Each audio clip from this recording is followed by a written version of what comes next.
Welcome back to the Balancing Act podcast. I'm Andy Temte. On the Balancing Act, we talk to business leaders and industry experts to explore the balancing acts we play in our professional lives and to learn about the events that put rocket boosters behind their career success. Today, we have Andrea Wanerstrand joining us.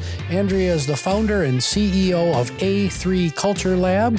And as a leadership speaker and coach, she collaborates with organizations from startups to multinational corporations to accelerate their journey toward creating extraordinary human-centric cultures. How did I do, Andrea? Oh, you're doing great, Andy. Welcome to the show. It's a pleasure to be here. You speak about one of my favorite things, and that is creating cultures. Well, that's what this whole episode is going to be all about. But let's learn about you first. I ask all my guests this question. What's the elevator pitch version of your story? I'll keep it here like 2 minutes or under, right? Look, on the surface, my life over the last 20 years really has looked like a picture of success from the outside. You know, I've had a great career spanning companies like T-Mobile, Microsoft, Hitachi, Meta even. I've got a beautiful home in the right neighborhood in the city and took vacations in Hawaii every year. And it looked really perfect. But the reality was behind the scenes, I'd really lost the most important balance of all, my health and well-being. And insomnia, blood pressure, exhaustion was my norm because I worked in a way in many of these companies and cultures that I was always on. And a wake-up call came for me, a sleepless night at 2 a.m. after a tough conversation with my doctor the day before, where I had to finally admit I couldn't keep living like that. Because even though I'd spent years coaching leaders on authenticity, purpose, impact, how to show up in the workplace, I wasn't living it myself. Right. You know, I was operating on autopilot, really checking all the success boxes, but feeling strangely empty. So I approached my life like I approach business. And I used what's known in all my years in tech as hacking, right? This breaking things down, testing solutions, and optimizing. Yeah. And that personal experiment led me into biohacking and ultimately a full transformation, not just in my health, but in how I define success. And it led me to making one of the scariest decisions of my career. I took a leap after making a plan, and I built a portfolio life that really blends business, well-being, and intentional living. So today I run A3 Culture Lab. It's one of several businesses that my husband and I own. And I help high performers, executives, entrepreneurs, teams, so I'm not just in corporate America, really break free from the stress cycles and optimize their energy for sustainable success, both in the workplace and on their, personal time.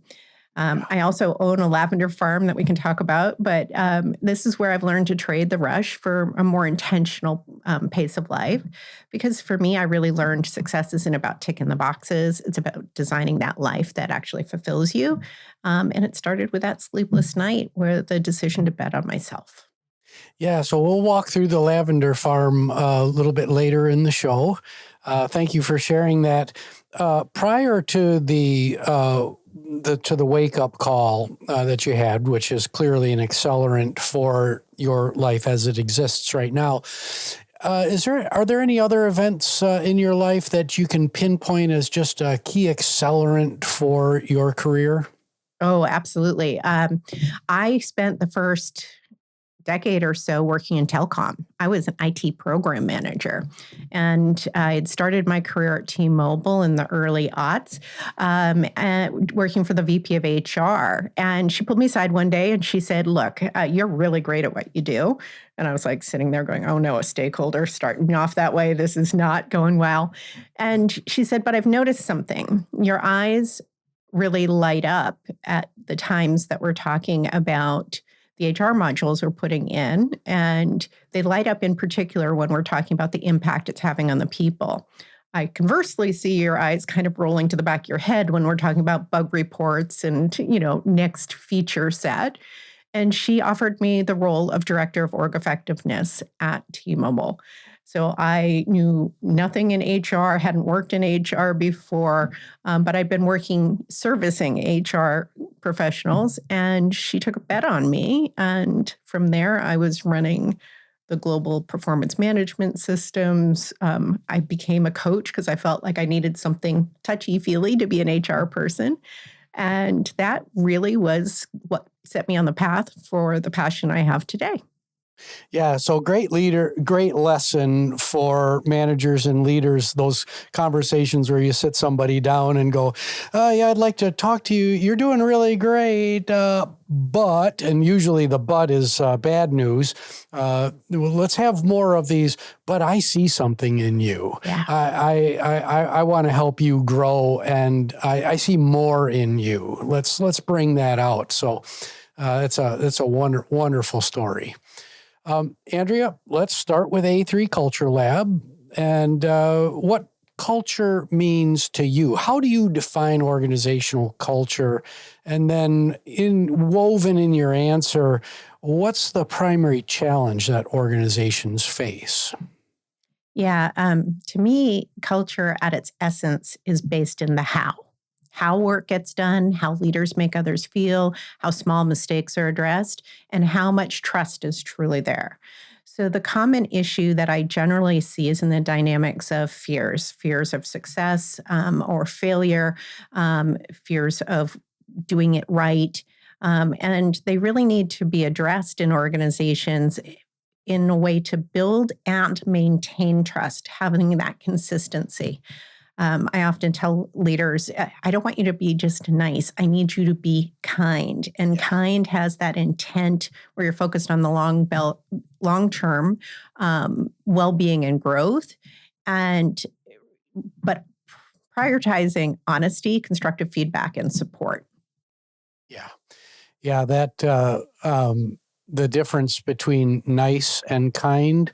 I'm sitting here in the Midwest. Minnesota is just over the river there, so I know what Midwest nice looks like, and it's not a really great tool for building organizational cultures because you don't say what really needs to be said.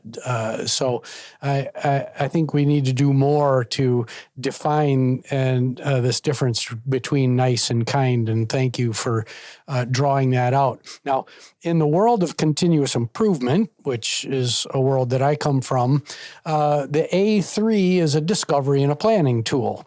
What does A3 mean in the context of A3 Culture Lab? Tell us a little bit more. Sure. As I mentioned, the cornerstone of culture, in my definition, is in the how we work. And it's encapsulated in three key principles that comprise the A3.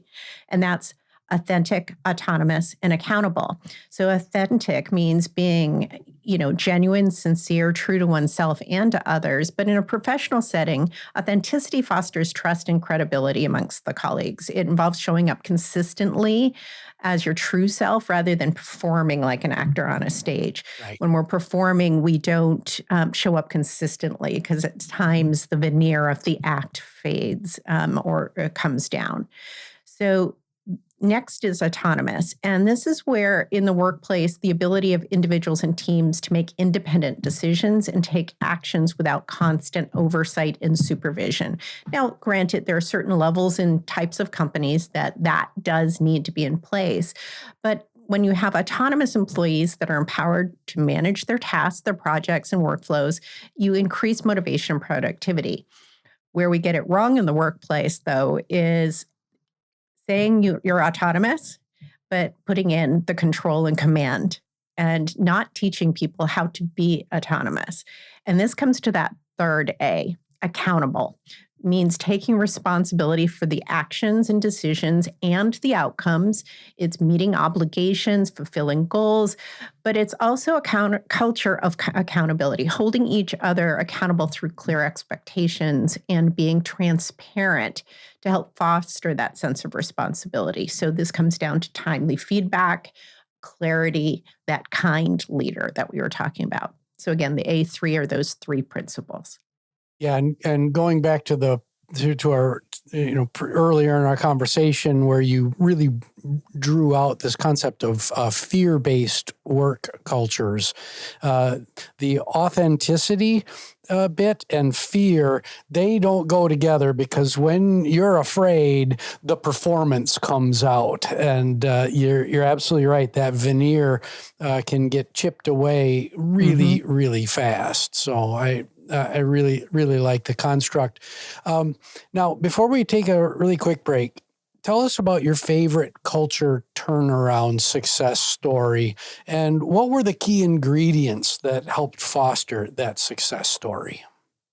Sure. I think one of the biggest ones was definitely during my career and tenure at Microsoft. It was that shift from transactional to relationships. Satya Nadella called it going from a know-it-all to learn-it-all culture, right? And changing how a big beast of a company, a multinational, fosters their sales, has relationships with clients, from one of, transactional, here, sign up, you buy so many licenses, to solution selling, was a huge mindset shift. And we brought in Carol Dweck and this idea of curiosity versus, place the order, it's fulfilled, and going forward.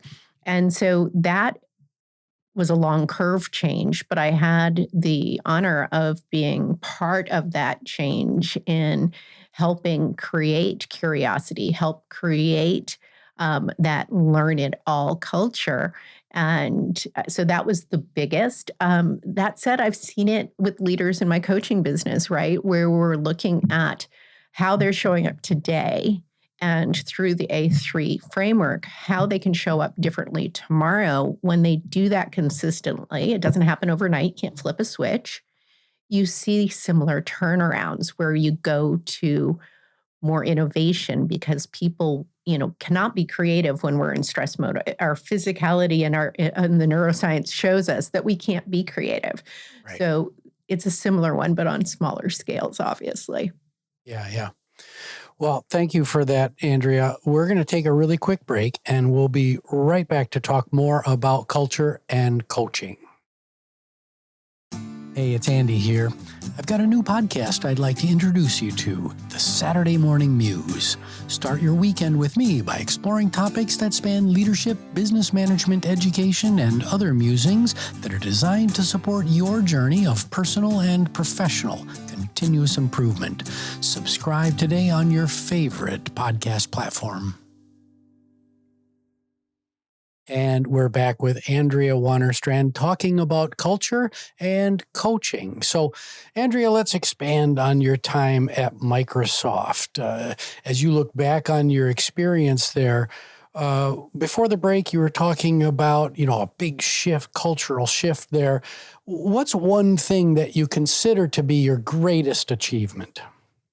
In my 14 years at Microsoft, if you asked anyone about my tenure, what I'm most known for, and some leaders actually called me that coaching lady, was really introducing part of that growth mindset for leaders managing their teams with curiosity, using observation and curiosity rather than a direct tell or command and control approach, is a shift in management style and a shift in behavior.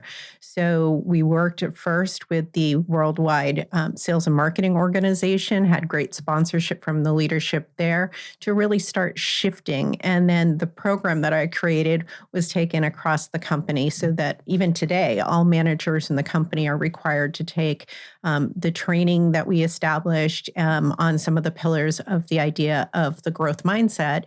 But in particular, how do you show up curious with others to empower them? And the resulting action of that was really about having higher confidence, higher trust building, actually better relationships between manager to employee. And they found that they could apply it to their customers too. This skill set is not just about interactions between a manager and employee, but it's interactions with people. And so that was what really I became known for in my tenure at Microsoft. Well, that'll be the title of the episode, That Coaching Lady. How's that?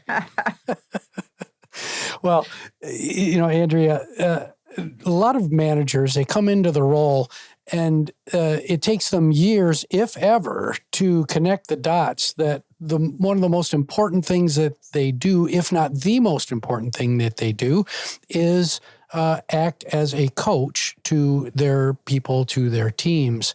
Now, to say that you're involved in the global leadership coaching community, that is a huge understatement. Just for our listeners, go out and look up Andrea on LinkedIn, and you'll be amazed. Let's suppose that you've got a skeptical manager who doesn't really believe that coaching is their responsibility. What's your message to them? Well, I start with, do you want to achieve the business results that you've set it out for for the quarter? And they usually say yes to that. Then I say, do you want to be able to trust your team and know that they're going to hit those numbers and maybe exceed it? And they'll say, yeah, of course. And then I say, how are you going to get there in command and control? Right? Yeah. Because that stymies innovation. It stymies creativity. Yeah. You've got to move to a motivator for people to think of what's possible. And that would be my first message to them. But I generally start off with, don't you want this, before I come in with why it's not working. Yeah. Command and control environments. And I am 100% guilty earlier in my career. As am I. The wake up call for me, Andrea, was I was in a meeting, and one of the senior leaders on the team said that, well, I was questioning why something hadn't moved forward that we had talked about months ago. And they said, well, we haven't received our Andy said yet, in quotes, that if I didn't say that we were going to do something or the other, that it never happened. And folks were just waiting around for that Andy said moment. And that was really my wake up call. So yeah, for the command and control leaders and managers out there, it is not the path to success. Well, what you've done there is you've created an over-dependent team. And I bet there was times where you're like, they know this. Why aren't they just doing it? And they're waiting for the Andy said so moment, right? Yep. And it's a self-made beast, if you will, that's getting in the way, and you end up resenting it. But then when they go off and do their own stuff, you're like, well, wait a minute. So it's really this mindset shift, really, of that autonomy that I was talking about. We have to get that out there. Yeah. And look, as a manager who is directive, command and control like that, you've got to get used to supporting failure. People are going to screw up. They're going to not meet the mark. And that's your job as a coach, to come in and help them learn, grow, succeed, have that growth mindset instead of, oh, I told you so. You didn't do it exactly the way that I said. So yeah, anyway. Andrea, what haven't we talked about today that you really think our listeners need to know about A3, your past leadership accomplishments? What's still on the table for us to discuss? I would just add in that the shift from command and control to coaching doesn't mean you're never telling them what to do. Okay. What I mean by that is you have to set expectations. So coaching is one of the techniques in your quiver. Yep. And you've got to be able to leverage the multiple techniques. So you might have to tell them at the very beginning what the expectations are, especially if you're getting that from other levels in the organization that are an expectation on your team. That's just how business works. We understand that. But this is being inclusive, bringing them into the process and letting them know, what's negotiable, what can we get really creative on, and what expectations do we need to meet. There's also moments where, in coaching, we believe that the answers all rely, within the other individual. But if they're new to something, they've never gone up the learning curve, that's when you need to step in and be the teacher. Yep. So understanding the different modalities, there's all kinds of different programs out there, but whether it's crucial conversations or other types of conversations, that are very true in the aspect that we don't just do one thing. We're not just coach. We're not just, command and control. We have to have a blended mix that we use in a consistent way. And then the last thing I'd add in here is how you show up and how you make people feel is what you're going to be remembered for. So how do you want to be remembered? How do you want to make people feel? And start with that intentionality every day and choose things from your quiver wisely and appropriately based on the situation. Such sage advice. Now, I've got 3 lightning round questions for you, and I'm ready. Sage leads me to lavender. Your LinkedIn profile says that you're a lavender farm owner. What's the why behind your investment in a lavender farm? So 3 years ago, my husband and I sold our home in the city, and we were looking for property. And we came to the small island off of Seattle, and it was the last house on our tour of the day. And it was a pig farm, actually. 5 acres. There was over 100 pigs. A baby was actually born in the barn when we were looking at it. But we walked on the property and in the house, and it felt like home. And we're not, the pigs were moving, right? The pigs were going with the owners. So what are we going to do with this property, and how do we bring back the land? And lavender I'd been using in my biohacking for helping with my insomnia. It's also great for stress reduction. So we've converted the property from what was a pig farm to now a lavender farm. And I have to say, my neighbors actually kind of like it. It's a little different venue for them to look at than they had before. Nothing against pigs, but lavender, pig farm, it's a pretty straightforward choice. Yeah. So, Andrea, I give you access to a time machine, very rudimentary. You can send a short message to an earlier version of Andrea Wanerstrand. What's the message, and what previous version of yourself do you send it to? I would send it to the Andrea Wanerstrand when I first became and took on that director job at T-Mobile. When I did that big pivot, I had imposter syndrome like crazy. And, I've since learned how important our gut and heart brains, our 3 brains that we have, and all of the neuron messaging that we do, to trust your gut. And that's the message I would have given her, is trust your gut. You know more than you think you do. That's awesome. Well, number 3, we are all works in progress. What are you focused on right now in your personal journey of growth? That's a great question. And for me, on my journey, it's walking the talk, right? And doing so with consistently. And being a role model for myself and those around me and my clients, and keeping that balancing act in measure. Yeah, because we started off our conversation today, and you were the model of success, but out of balance. And yes, I appreciate that, and that's something that I'm doing as well. So thank you for that, Andrea. Where can folks get in touch with you? Where can they learn more? The best way is to reach out on LinkedIn. I have a presence there and announce things that are happening regarding my businesses. Additionally, you can go to a3culturelab.com. Excellent. Andrea, thank you so much for being a resource for our listeners today. Really appreciate it. Thank you for having me, Andy. All right. My name is Andy Temte. This is the Balancing Act podcast. You can find us on all the major streaming services as well as out on YouTube. Please like, subscribe, rate, and most importantly, share today's conversation on organizational culture and coaching with your friends, your colleagues, and your family and your neighbors and whoever else you got around. The show is produced by Nicholas Temte. See you next time on the Balancing Act.